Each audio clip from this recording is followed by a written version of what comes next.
O tópico de cambio de clima, bota mira que toch de nossa região tá único não tá biba hopi.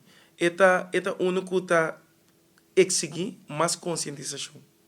Agora que, por exemplo, me tem estagiário que tem que tratar advice report, riba quadro aqui para mim, sobre mim introduzir novo de tem estagiário do parlamento, por além nos parlamento ng caribense holandês, não tá tem nunca possibilidade, pero me introduzir essa aqui, então também investigar mais bem que nós por assim riba herment não para que conscientização de nós ainda não.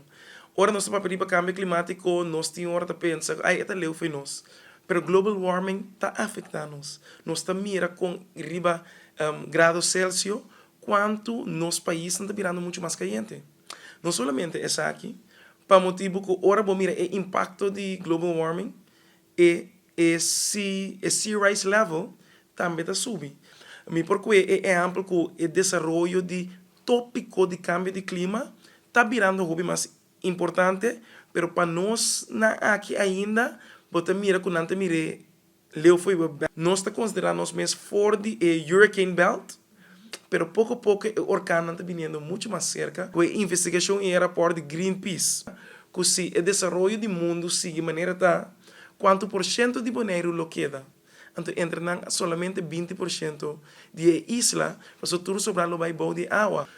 Parlamentário que está compreendendo e que está desenhando o futuro, você se trabalho de parlamentário, pode representante do povo, mas tem que desenhar o futuro.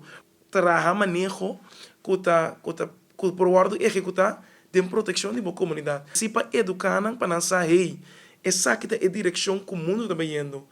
Efeito de cambio de clima tem efeito riba na salubridade, riba no desenvolvimento social de nós ainda, para esta mostra trabalhou, para estar mais cerca com o que nós estamos pensando.